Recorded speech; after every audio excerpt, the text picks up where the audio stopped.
Una pequeña oración y voy a pedirle al Señor por usted. Si usted trajo alguna necesidad que nosotros no sabemos, no es importante o tan importante que la sepamos nosotros en cuanto la sepa el Señor. Él es el que puede resolver los problemas, las vicisitudes y nuestra vida. Padre, en el nombre de Jesús, yo te ruego, Señor, por cada uno de los presentes que están aquí. Tú nos conoces, tú sabes, Señor, qué es lo que se mueve en nosotros, qué necesidades hay, y en el nombre de Cristo Jesús, yo te suplico que nos hables en esta tarde a través de tu palabra, y que tu palabra encuentre un lugar en nuestro corazón, como una semilla, Señor.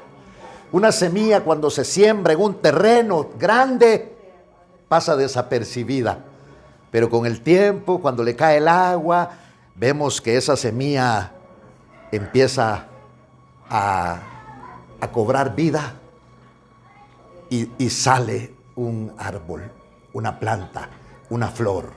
Así que sea tu palabra en esta tarde, Señor, en el nombre de Cristo. Amén, Señor, y amén. Si usted trajo una Biblia, pues le pido que abra su Biblia en Marcos capítulo 10, y si no, yo voy a leer aquí para usted. En el capítulo 10 y versículo 7, porque quiero tocar algunos puntos en cuanto a la palabra del Señor para el enfoque del tema que traigo para compartir con usted.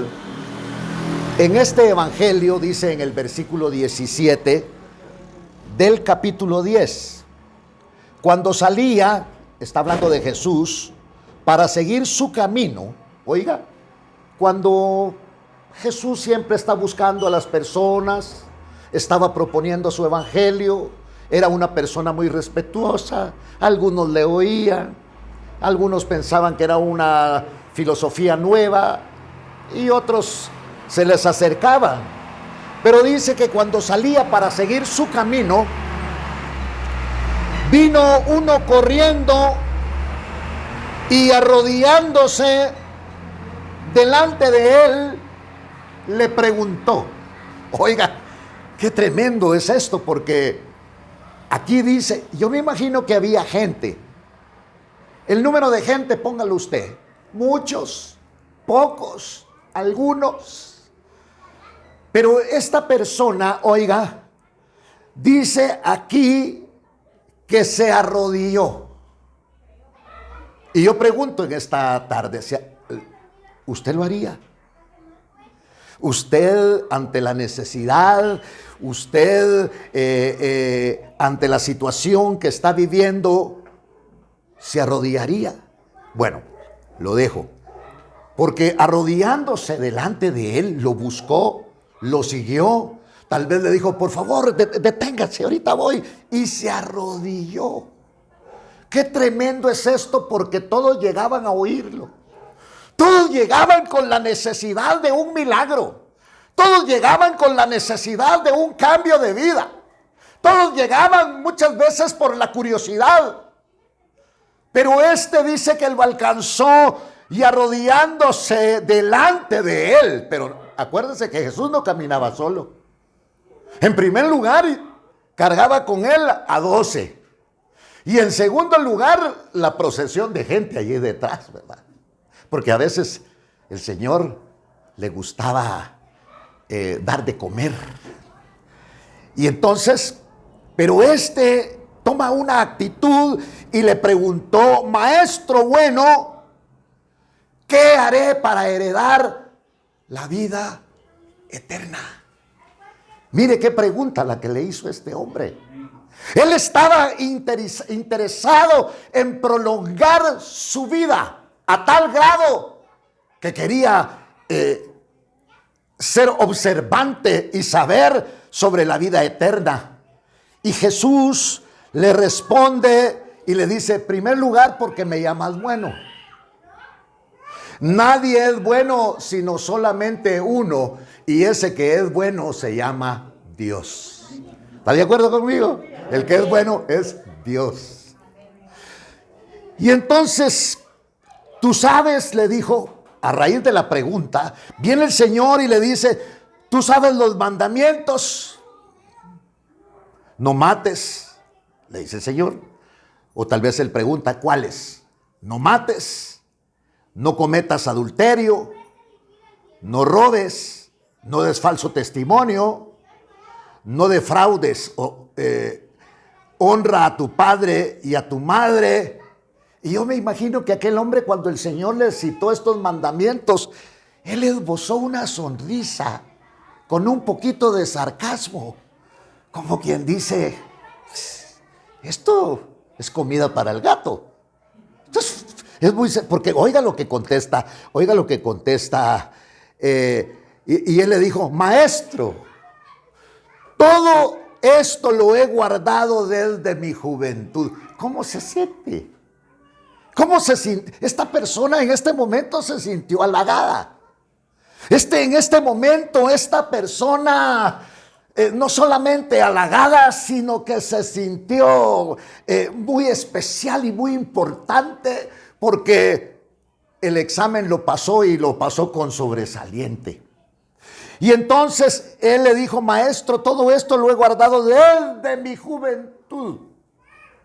Jesús, mirándole con aquella mirada tan tierna y tan amorosa por sobre todo, aquella mirada que muchas veces, hermano, aquella mirada que cambió la vida de aquella mujer que fue encontrada en el acto mismo del adulterio.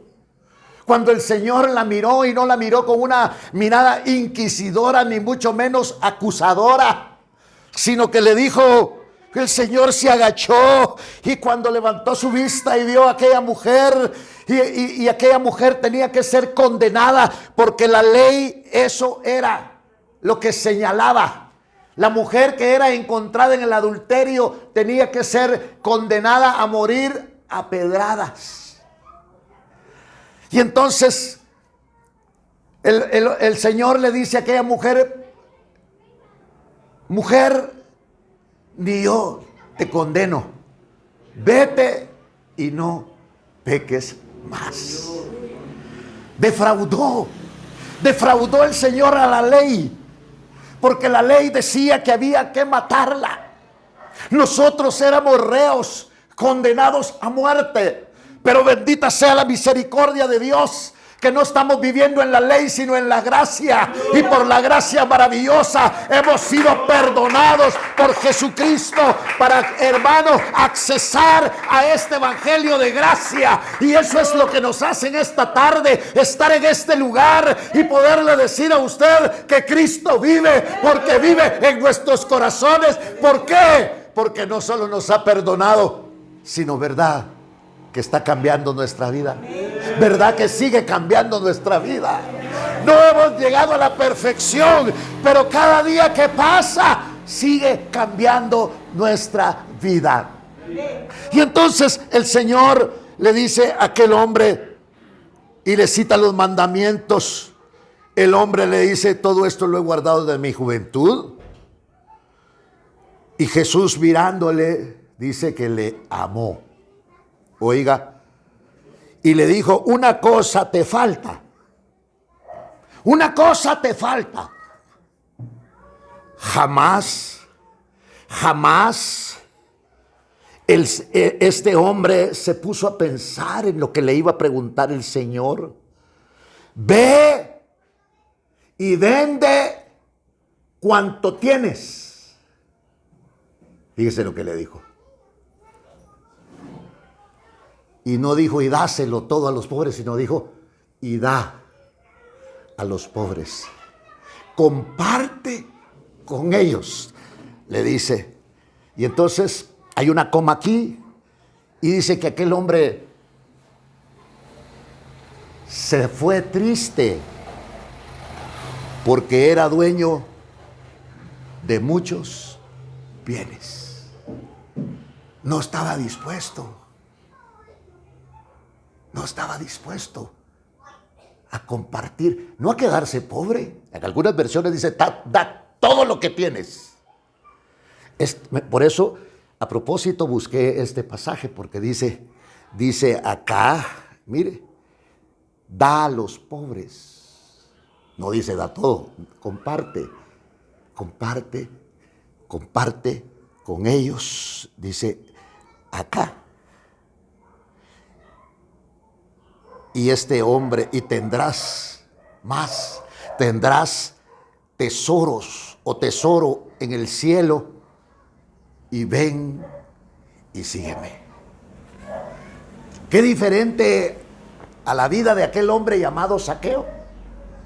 Zaqueo era un hombre lleno de dinero, era un publicano, quizá no había obtenido su dinero honradamente, pero cuando él tuvo aquel encuentro personal con el Cristo de la gloria, que le dijo: Zaqueo, bájate de ahí, porque Zaqueo tenía la necesidad, ya no aguantaba, se rascaba con dinero, se bañaba con dinero, no se lo comía porque no le alimentaba, era lo que le sobraba, pero no tenía la presencia de Dios.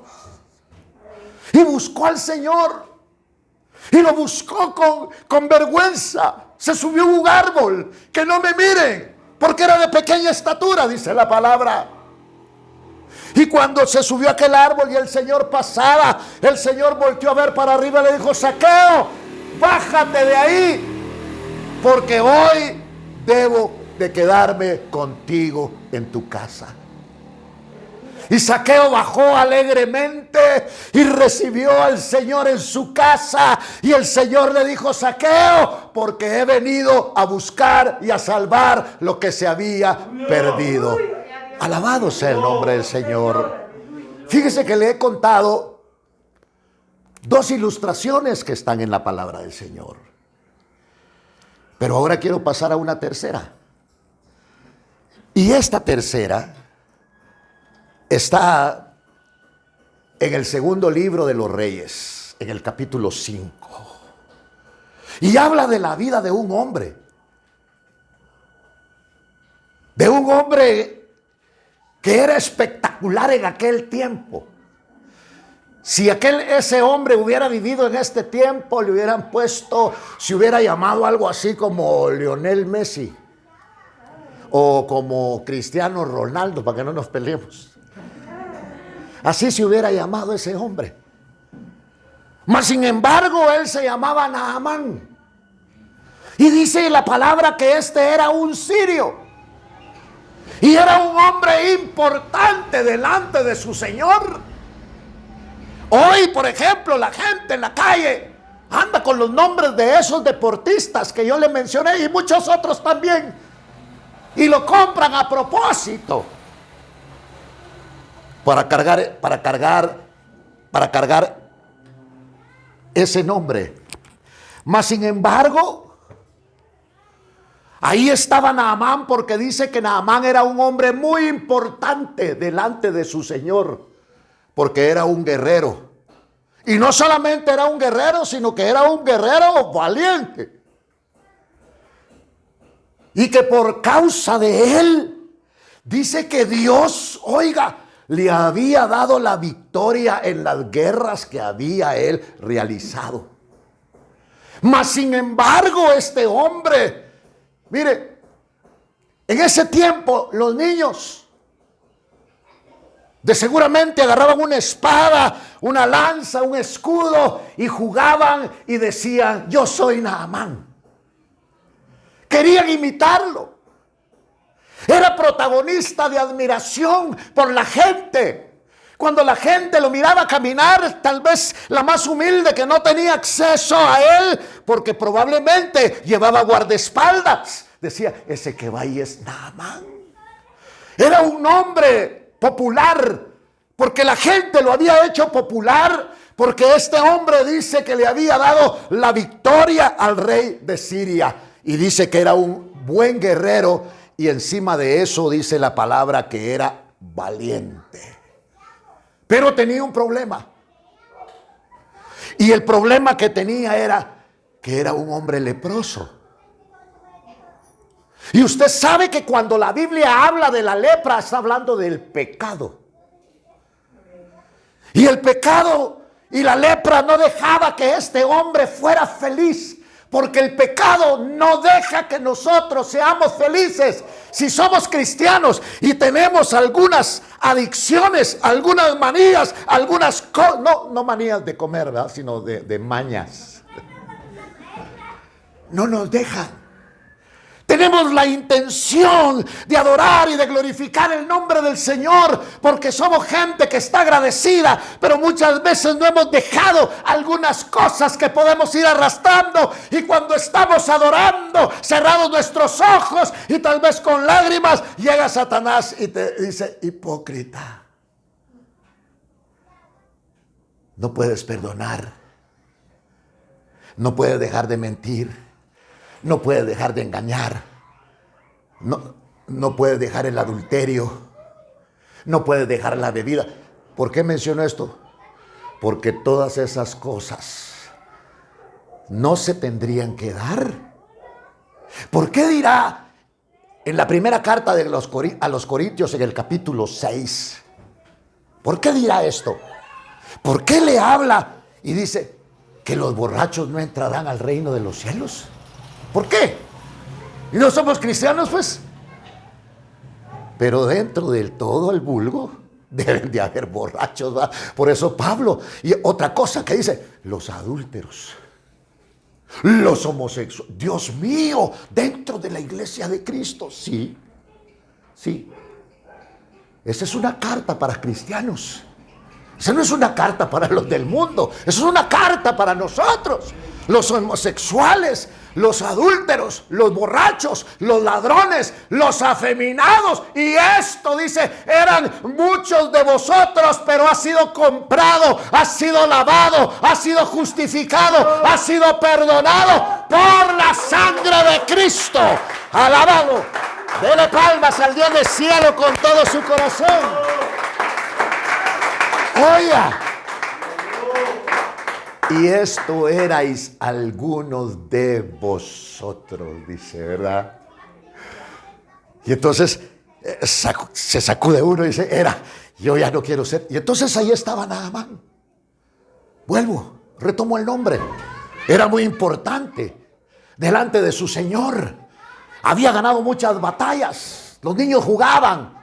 Querían ser como este hombre. Pero dice que este hombre tenía un grave problema. Y ese problema que tenía era la lepra. Y la lepra la tenía en su cuerpo. Pero mire, si yo tuviera lepra en este brazo, le esconde mi ropa. Me cubre la ropa. Lo cubría la ropa a él. Escondía la lepra. Usted sabe que la lepra es sinónimo, prototipo del pecado. Y este hombre, a pesar de los triunfos, a pesar de que tenía ahí un gran diploma, o tenía quizá en hierro colado, ahí donde decía a Naamán, el valiente guerrero, firma el rey. Mas sin embargo, de sus títulos, de sus hazañas y de todo, era un héroe nacional. Mas sin embargo, dice la Biblia, que este era un hombre que vivía amargado. Amargado. Y una persona amargada amarga a su mujer. Un hombre amargado amarga a su mujer, amarga a los hijos, hasta la suegra amarga. Era un hombre con un temperamento. Era admirado en la calle, pero en su casa era un desastre.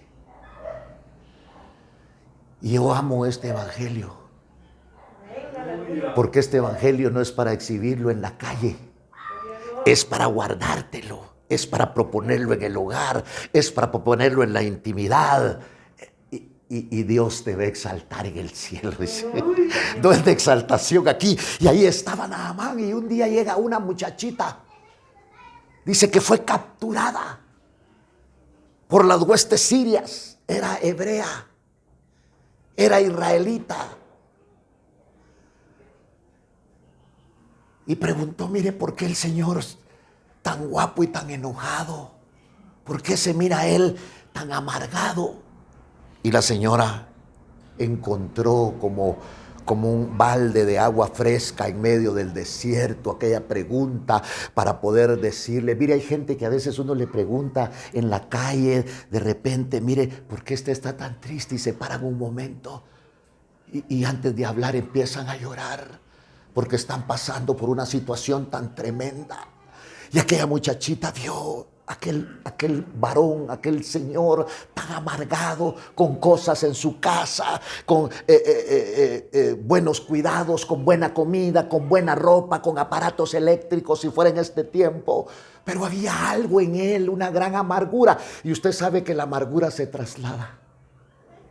Usted sabe que la amargura muchas veces se puede trasladar. A veces la amargura de nuestros padres, hermano, la bebimos, la encerramos, y cuando ya fuimos grandes, y cuando ya fuimos adultos, y cuando ya tuvimos nuestra familia, esa amargura nos salió a nosotros porque la habíamos bebido de una fuente materna. Pero a eso vino Cristo, a libertarnos de toda amargura, a libertarnos de todo pecado, a libertarnos. Y si el Hijo os libertare, seréis verdaderamente libres.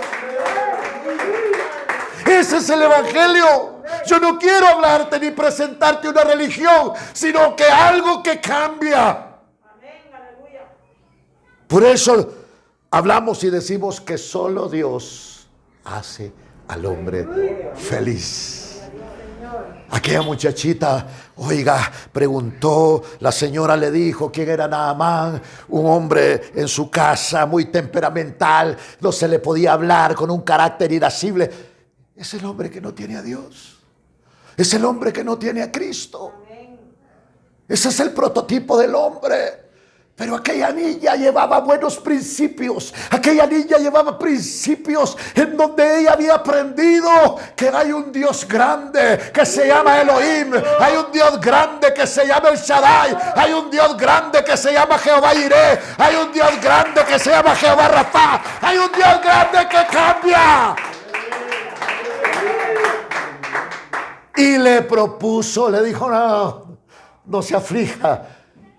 Qué lindo es encontrar a una persona llena de la presencia de Dios. Esa persona no te va a hablar, estuvo bueno, haga esto y lo otro. Te va a decir, acérquese a Dios. Dios es el único que puede cambiar su camino y su vida. Pero no es cierto que nosotros primero queremos que nos cambien a este, que nos cambien a aquel, que nos cambien al otro, que nos cambien el entorno, que nos cambien el presidente, que nos cambien la ley. Dios no te propone eso. Dios a través de Cristo te propone cambiarte a ti, cambiarme a mí. Y eso es lo que tú necesitas, un cambio en tu vida que viene únicamente de la presencia del Señor. Oiga, aquella muchacha llevaba en su corazón, en su ser, en su alma, de un Dios que cambia. Y le dice a la señora, yo conozco a un profeta allá, donde yo vivía, que puede curar a tu marido. Y entonces aquella mujer se llena de esperanza, se llena de alegría. Le voy a llevar la noticia. Y le lleva la noticia a su marido, y el marido también se llena de expectación, se llena de esperanza por un momento, y dice, voy a cambiar mi vida. Ya no voy a tener que estar rascándome y ocultándome y que la gente vea que se me caen los pedazos de carne. Y entonces aquel hombre se prepara. ¿Sabe? Esto es como que dijeran, mire, allá hay un señor que ora por usted, y ese ora y lo que usted tiene se le quita. ¡Ja! Mañana estamos haciendo cola ahí. Porque eso es lo que quiere el hombre. Eso es lo que queremos nosotros los hombres. Que hagan así, mire. El evangelio no es magia. El evangelio es el poder maravilloso de Dios, pero no es magia. Hay procesos en el evangelio. Y Naamán se preparó y dijo, voy a ir a que me sanen, a que van a orar por mí, me van a poner las manos, van a hacer esto, van a hacer lo otro. Y se fue. Y cuando llegó a Siria, llegó allá a Samaria y preguntó por el profeta. Y dijo, Eliseo, aquí vive el profeta Eliseo. Tocó. Salió el criado y le Señor, ¿qué quería? Hablar con el profeta. No, mira quién está aquí, soy el gran Naamán. Ah, sí, lo estábamos esperando. Dice que se mete en el Jordán. Pero era un río, el Jordán. Pero era un río que era desagüe. Era un río sucio. Era un río donde pasaban los animales muertos porque la gente ahí los tiraba. Era un río donde la gente tal vez ya usaba letrinas. ¿Y a dónde caía esa agua? Esos desechos. Al Jordán. ¿Qué dijo Naamán? Mire, pues, leproso y delicado. ¿Qué le parece? Así somos nosotros. Pecadores y delicadísimos. Y entonces se sintió ofendido. Yo meterme en ese río. Eso es denigrante. Pero era lo que Dios le estaba mandando a decir. Era lo que Dios iba a utilizar para sanarlo. Porque primero iba a sanar su alma. Iba a botar ese orgullo, iba a botar esa prepotencia, acuérdese que este era un hombre luchador, peleador, guerrero. Él no tenía miedo, era valiente y ese valor lo llevaba a desafiar a cualquiera. Pero el Señor quería quitarle todo eso. El Señor lo quería hacer sencillo, es decir, humilde. Quitarle esa prepotencia. Por eso muchas veces nosotros, ¿sabe qué hacemos? A las congregaciones llegamos a pelear. Porque todavía llegamos con nuestra pistola porque creemos que estamos en el oeste y encontramos a otro pistoludo también. ¿Y qué? Y Dios muchas veces te lleva para que te atropellen, para que te humillen. Porque sabe una cosa, dice la palabra en el Evangelio que el que se humilla, ¿qué hace Dios? Lo exalta. ¿Se da cuenta? Pero Naamán no conocía eso y dijo, yo voy a meterme ahí en esa agua chuca. Un hombre sucio, un hombre con una enfermedad contagiosa. ¿Quería un agua limpia? Yo creo que el agua chuca era ad hoc para él, ¿verdad? Hasta las bacterias no se le vayan a acercar, muchas nos matan a Naamán con la plaga que lleva, está podrido. Pero se enojó, se molestó y dijo, nos vamos, nos regresamos a Siria. Yo no creí tanta humillación hasta que le habló uno de sus soldaditos y le dijo, mi señor, le dijo, todavía sí, mi señor, hicimos un gran viaje. Y tú venías con la esperanza y con el anhelo y con el deseo de ser sano. Y se le quedó viendo como quien dice, ¿vos qué te importa? Pero no dijo nada, solo dijo para él sí, para sí. Y dijo, bueno, solo porque vos me estás diciendo voy a hacer eso. Y se fue al Jordán. Y no una zambullida, 7 veces.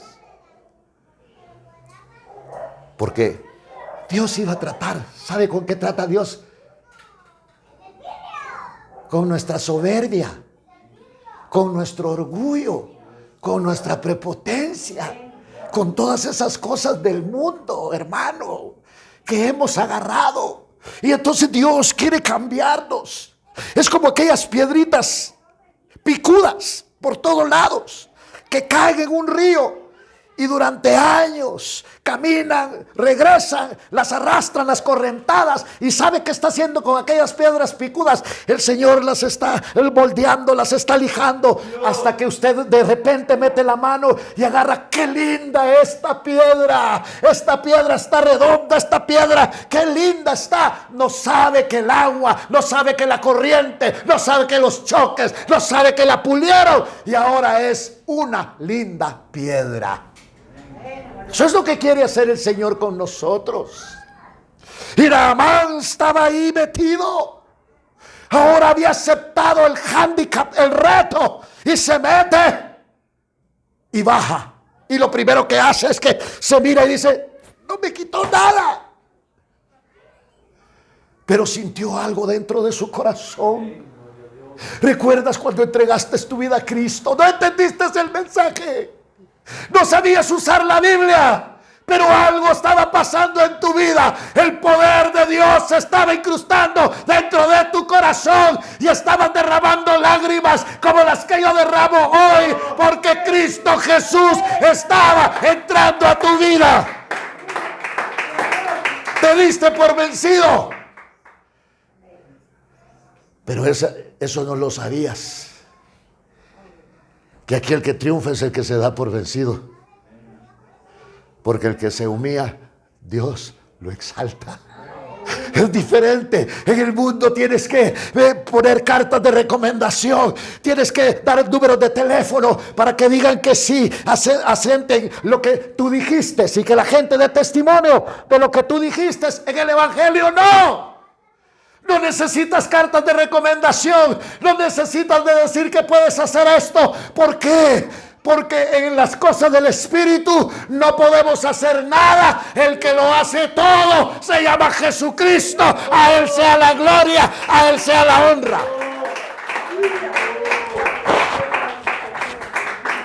Entonces chocamos. El humanismo choca. Necesitamos alguien que lleve las finanzas. El hermano es contador. Pónganlo a él. Sí, pero su área era robar. Contaba muy bien. Pongamos a aquel, pues ese casi ni sabe leer, sí, pero es honrado. Pongan a ese. Pongan a ese. Porque ese es miedoso. Porque ese tiene temor de Dios. Porque ese no va a tocar algo que no sea suyo. Es un evangelio distinto. Y vino Naamán.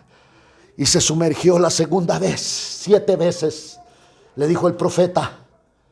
Y se sumergió la segunda vez.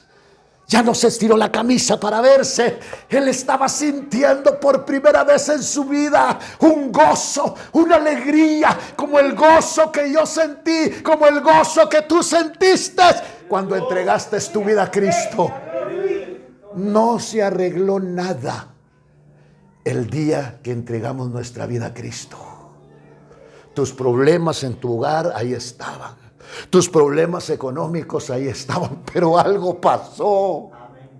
No te encontraste el fajo de billetes. Algo pasó. Algo que te liberó. Algo que te hizo libre. Algo que dio alegría a tu vida. Ese es el evangelio. Y se metió la tercera vez Naamán. Y de pronto empezó a sentir algo que nunca en su vida había sentido. Sintió compasión. Sintió amor. Se sintió amado. Y cuando uno se siente amado y se siente abrazado por el Señor, uno se quebranta.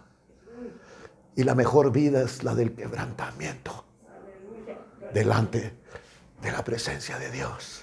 Ya no se registró, ya no hizo nada. ¿Por qué? Porque Dios estaba cambiando su vida, no de afuera para adentro, sino de adentro para afuera. Empezó a llorar. Ya no era el hombre prepotente, ahora era un hombre que estaba humillado delante de la presencia de Dios.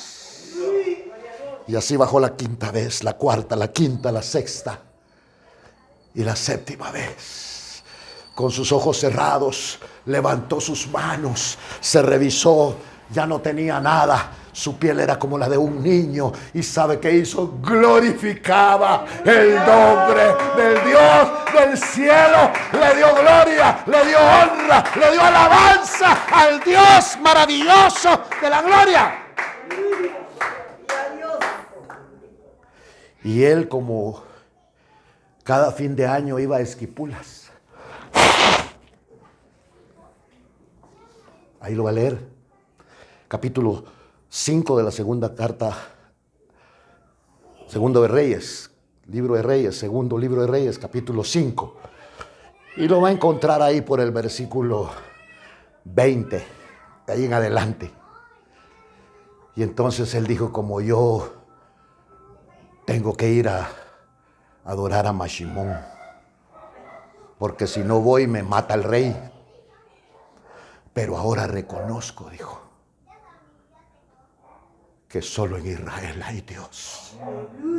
Ahora reconozco que aquí está el Dios de los cielos y que Jehová perdone cuando mi rey se apoya en mí y me haga ir al templo de Rimón.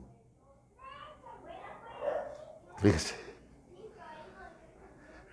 por obligación tenía que llevar al rey de las manos al templo de Rimón, a ayudar a adorar a Rimón, pero de una vez le dijo, esto lo voy a hacer yo, porque si no me matan por una obligación, pero yo quiero que tú sepas que ahora reconozco que únicamente hay un Dios en Israel. Y levantó sus manos aquel hombre. Ese es el mismo Dios de ayer, de hoy y por los siglos de los siglos. En el nombre de Cristo, en el nombre de Jesús, damos gracias a Dios en esta